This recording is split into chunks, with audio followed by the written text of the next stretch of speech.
ଆପଣ ପ୍ରେଗନେଣ୍ଟ ଅଛନ୍ତି କି? ମୁଁ ଯାଉଛି ପଳେଇବି, ଆଉ ଲାଇଭ୍ ଆସିବିନି, ଆପଣମାନଙ୍କ ସହିତ କଥା ହେବିନି।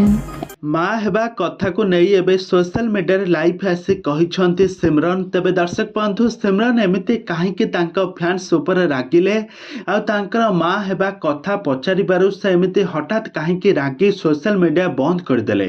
ତେବେ ଦର୍ଶକ ବନ୍ଧୁ, ସିମରନ୍ ଆଉ ଜ୍ୟୋତିଙ୍କ ସମ୍ପର୍କରେ ତ ଆପଣମାନେ ସମସ୍ତେ ଜାଣିଥିବେ।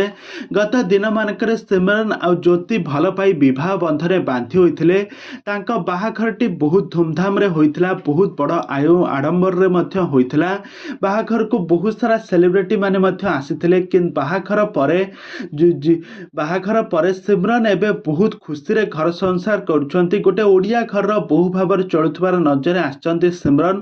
କିନ୍ତୁ ବର୍ତ୍ତମାନ ସମୟରେ ସିମରନ୍କୁ ନେଇକି ଆସିଯାଇଛି ଗୋଟେ ବହୁତ ବଡ଼ ଖବର। ତେବେ ଏହି ଖବରଟି କ'ଣ, ଏ ସମ୍ପର୍କରେ ସବୁକିଛି ଜାଣିବା ପାଇଁ ହେଲେ ଆପଣମାନେ ଆଜିର ଭିଡ଼ିଓଟିକୁ ପୁରା ଶେଷ ପର୍ଯ୍ୟନ୍ତ ଦେଖନ୍ତୁ। ଆଉ ଏହା ପୂର୍ବରୁ ଯଦି ଆପଣମାନେ ଆମ ଚ୍ୟାନେଲକୁ ସବସ୍କ୍ରାଇବ୍ କରିନାହାନ୍ତି ତାହେଲେ ସବସ୍କ୍ରାଇବ୍ କରି ପାଖରେ ଥିବା ବେଲ୍ ଆଇକନକୁ ଦବାଇ ଦିଅନ୍ତୁ।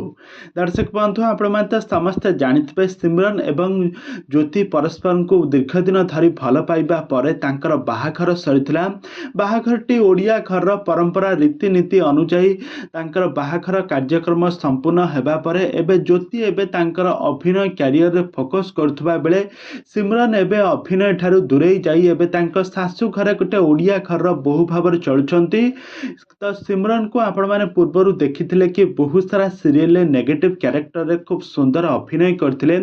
କିନ୍ତୁ ବର୍ତ୍ତମାନ ସମୟରେ ସିମରନ୍ ଏବେ ତାଙ୍କର ଅଭିନୟ ବନ୍ଦ କରିଦେଇଛନ୍ତି। କାହିଁକି ନା ନୂଆ ନୂଆ ବିବାହ କରିଛନ୍ତି, ଅଭିନୟ କରିବା ପାଇଁ ଗଲେ ଶାଶୁ ଘରେ ଖରାପ ଭାବିବେ, ସେଥିପାଇଁ ଅଭିନୟ ବନ୍ଦ କରିଦେଇଛନ୍ତି। ଆଉ ଏପଟରେ ସିମରନ୍ ଏବେ ଶାଶୁ ଘରେ ରହି ଗୋଟେ ବ୍ଲଗ୍ ଚ୍ୟାନେଲ୍ ଖୋଲି ସେଥିରେ ସବୁ ଡେଲି ବ୍ଲଗ୍ ଭିଡ଼ିଓ ଅପଲୋଡ଼ କରନ୍ତି।